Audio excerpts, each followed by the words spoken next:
Rachel Kahn, la campagne va démarrer dès demain, dès qu'on saura le nom du candidat. Oui, oui. Alors déjà, on a l'impression que tous les candidats là, sont pressés d'être à l'automne pour pouvoir démarrer leur campagne. On a un nombre d'ailleurs de candidats assez impressionnant. Après, par rapport à demain, je partage ce que disait Paul Amar tout à l'heure sur la question de... Je ne suis pas Madame Irma, loin de là. Mais sur la question de la limite, finalement, entre le juridique et la volonté de prendre ses responsabilités pour ne pas entacher au maximum, finalement, cette démocratie. C'est-à-dire que c'est un jeu entre... C'est une question de souveraineté, finalement. Est-ce que la souveraineté du peuple va être entendue demain ou est-ce que la souveraineté du peuple va être entendue lors de la campagne électorale et pendant l'ensemble du mandat? Vraie question. Paul? C'est intéressant. Moi, je n'ai pas écouté son discours, je n'ai pas pu hier. Très punchy. Mais c'est intéressant, il est déjà au deuxième tour de l'élection présidentielle. Ah oui. Et il pense au plan républicain. Et il voudrait être élu par défaut, comme Emmanuel Macron l'a été face à Marine Le Pen. Alors, qui a écouté son discours? Vous l'avez écouté totalement? Non. Il a eu la même charge sévère contre LFI, par exemple? Alors, je n'ai pas entendu Édouard Philippe le soir des émeutes, lors de la finale PSG-Arsenal. Je n'ai pas entendu.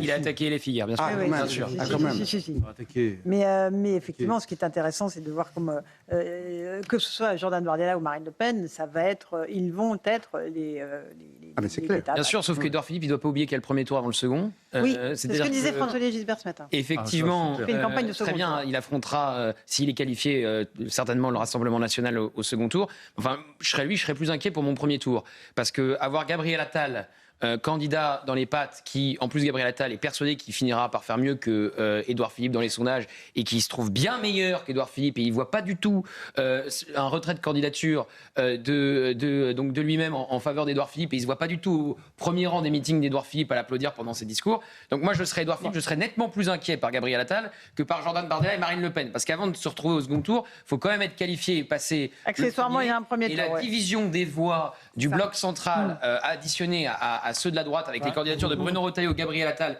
et donc Édouard Philippe peut enclencher la disqualification des trois hommes que je viens de citer et entraîner un second tour, Bardella, Marine Le Pen versus Jean-Luc Mélenchon. Alors, il y a quelque chose que je voulais vous faire entendre, c'est une archive de François Fillon. On est en mars 2017, parce que là, on fait évidemment le parallèle entre les deux affaires, même si elles sont très différentes. Il était favori de l'élection présidentielle, il annonce qu'il est mis en examen, et cela à quelques semaines du premier tour, coup de tonnerre dans cette campagne. Écoutez ce qu'il dit, il y a vraiment un parallèle entre ce que disait Marine Le Pen et ce que disait François Fillon. Je ne céderai pas, je ne me rendrai pas, je ne me retirerai pas. J'irai jusqu'au bout parce qu'au-delà de ma personne, c'est la démocratie qui est défiée. Je vous demande de me suivre. C'est pas de moi qu'il s'agit, de mes droits ou de la présomption d'innocence. C'est de vous, dont la volonté souveraine ne peut pas être annulée, annihilée, détruite. Voilà, pour François Fillon, on est sur la même sémantique, Henri Guénaud, la démocratie, le vote du peuple. Non, mais on est dans la même problématique. Ça a été la première fois qu'il y avait un tel conflit en réalité de fond entre la souveraineté du peuple et la souveraineté du peuple à travers la justice.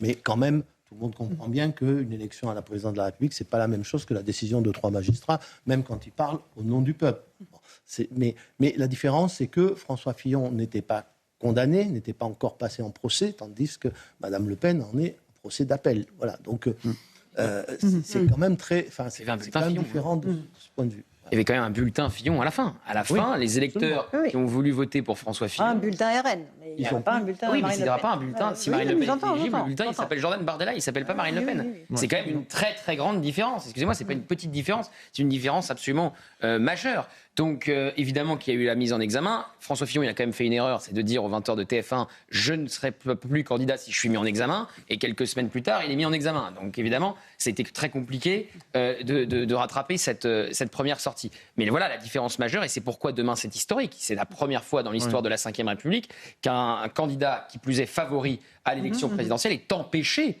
de se présenter attendons. si, évidemment, la décision va dans ce sens. Soyons honnêtes Joseph, 2 secondes. Je connais très bien ce discours prononcé par François Fillon, très bien. Bon. À savoir, vous l'avez écrit, c'est ça? Très bien, voilà. je connais très bien.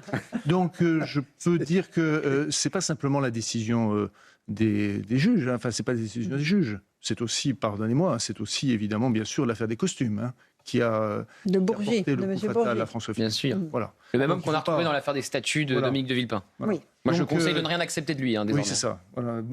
Excellent conseil, tout à fait. Ok.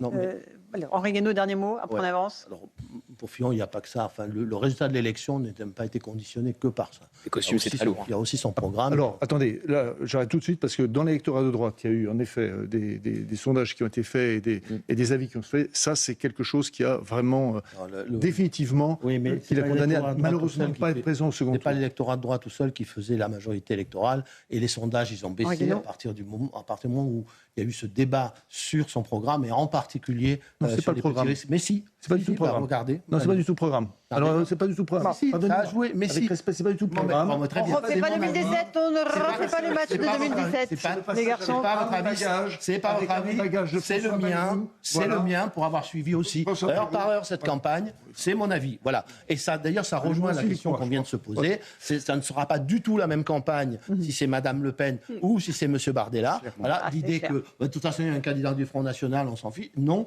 ça ne sera pas la même campagne. Ce qu'a dit Monsieur Philippe est très juste. Je ne partage pas forcément la raison pour laquelle il l'a dit, mais ça ne sera pas du tout la même Pour campagne. l'instant, c'est le même directeur Évidemment. de campagne qui a été Comment nommé. C'est le même directeur de campagne pour l'instant, pour les deux. Mais ça fait Oui, mais rien. ça, tu Ce vois, qu'ils il a disent n'est raison. pas la même chose. C'est La pas la même personnalité n'est pas personnalité. du tout la même. La Henri personnalité n'est Guénaud. pas C'est du l'ancien tout la maire de même. Beaucaire. Et ce qu'il porte en réalité n'est pas du tout la même chose. Complètement. Voilà. Et que, évidemment, ça sera en réalité ça serait beaucoup moins compliqué pour ce qu'on appelle le bloc central, qui n'est pas menacé tant par la division, la dispersion des voix, qui est menacé surtout par le vide du discours et la continuité du discours entre le macronisme et entre le macronisme et aujourd'hui. Ce qu'a dit Philippe, enfin c'est extraordinaire, ce qu'a dit Philippe, c'est la continuité de ce qu'on vit depuis 10 ans. Voilà. C'est ça le problème. Oui, C'est ça leur vrai problème. Et Mais encore bon, à part ça, C'est même pas le changement dans la continuité. voilà, c'est ça leur vrai problème. Raymond Barre, C'est ça. vous avez l'impression d'entendre Édouard Balladur, donc ça fait exactement, c'est le même type de discours. Bon, Exactement. écoutons Mais c'est Jordan Bardella, lui, alors qu'est-ce qu'il nous dit? C'est Marine Le Pen, pardon, elle qui dit, c'est toujours samedi à Liévin, Gauthier, comme vous m'aviez signalé, qui soutient Jordan Bardella si elle est empêchée demain. Jordan et moi, nous travaillons depuis des années ensemble. Nous avons l'un pour l'autre une immense amitié, une immense confiance. Et si ça n'était pas le cas, je n'aurais pas donné à 23 ans à Jordan Bardella la responsabilité éminente de diriger la campagne des européennes. Il n'a jamais trahi cette confiance. Il a toujours relevé tous les défis qui lui ont été confiés avec brio, avec énergie, avec conviction, avec expertise.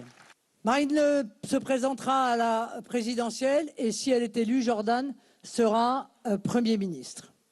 Mais si, mes amis, la justice m'interdit de me présenter à la présidentielle, alors c'est avec une grande énergie, moi aussi, et une grande conviction et une grande confiance que je soutiendrai évidemment tous les jours et jusqu'à sa victoire la candidature de Jordan Bardella.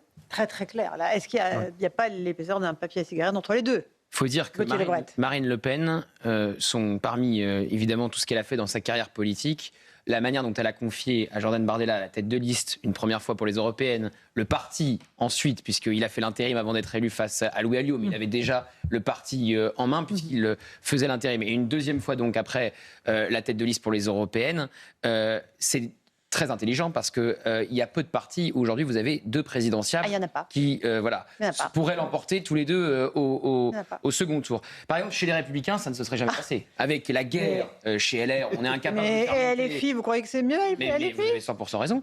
Mais là, j'étais dans le cadre de la droite. LFI, vous avez vu, les purges qui s'enchaînent. Et dès qu'il y a quelqu'un qui veut dépasser un peu la tête du rang pour concurrencer Jean-Luc Mélenchon, effectivement, il est jeté par-dessus bord. Même si c'est un ami de longue date comme Alexis Corbière ou autre, parce qu'Alexis Corbière, il n'avait même pas pensé être candidat à l'élection présidentielle. Il était choqué par le retour d'Adrien Quatennens, qui avait giflé sa femme, y compris comme Raquel Garrido. Et c'est pour ça que le couple a été purgé de la France insoumise. Donc, chez LR, ça ne se serait pas passé comme ça non plus.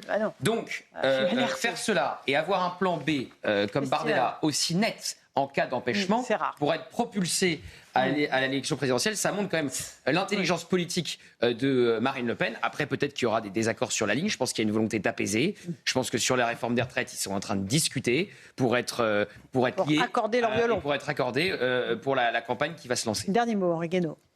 Oui, la réforme des retraites, je pense que celle que propose Bardella, elle est plutôt plus raisonnable et plus intelligente. Mais on va laisser ça de côté. Indépendamment de ça, ça sera quand même pas la même campagne, ça sera pas la même politique, ça sera pas la même. Si jamais l'un ou l'autre est élu, pas du tout. Rassurez-vous, Jordan Bardella n'est pas pour régulariser tous les sans-papiers dans le pays non plus. Et d'autre part, c'est très bien. Enfin, elle fait ce qu'elle doit faire là. Par rapport à son parti, par rapport à ses soutiens. Après, l'amitié indéfectible des présidents, des premiers ministres ou des candidats, l'expérience m'a montré que ça n'existe pas, Henri Guénaud. Non, c'est pas ça, c'est que ça a une limite. Voilà, une limite parfois à cause des ambitions, parfois dans le temps. Voilà, et puis les amis de 30 ans sont parfois voués à se combattre un jour ou l'autre. C'est ainsi, voilà. Parce qu'ils ne sont pas pareils. D'abord, le pouvoir, ça ne se divise pas, surtout le pouvoir d'un président de la République. Ce n'est pas un parti qui va au pouvoir et qui se partage les postes. Il n'y en a qu'un. Voilà, il n'y a même pas un vice-président, il y a un président. Voilà, ça ne se divise pas. Donc c'est celui qui gagne, qui impose sa ligne, qui impose sa politique. Et puis, la Ve République, c'est compliqué. C'est encore plus compliqué avec le quinquennat. C'est très compliqué la cohabitation entre le Premier ministre, même quand il est de son camp, et le président de la République. On en a eu quelques exemples, effectivement. Dernier mot, Paul Amar. La pire des campagnes qui soit sur la 5e. Ah oui. Un désordre innommable dans le pays. Et on ne sait pas très bien où l'on va. Des candidats qui ne sont pas à la hauteur, vraiment, pour avoir suivi pas mal de campagnes présidentielles. Bon. Là, je suis plutôt atterré. C'était mieux avant, alors. Oh, comme il a raison. Oh, c'était mieux avant. Mais non, mais il faut qu'on avance, là. Il faut faire avec ce qu'on a, Paul Amar. On va faire avec ce qu'on a. Il faut que notre jeunesse puisse voter. On va faire avec ce qu'on a, mais cette campagne s'annonce vraiment Rachel. très mal. Non, mais après, c'est juste pour les téléspectateurs, mettre un peu de baume au cœur. Il y a certains candidats qui sont pas mal. Bon. Ils sont pas au devant de la scène. En devenir. Mais en devenir, oui. C'est qui ? Merci beaucoup, Gauthier Lebret.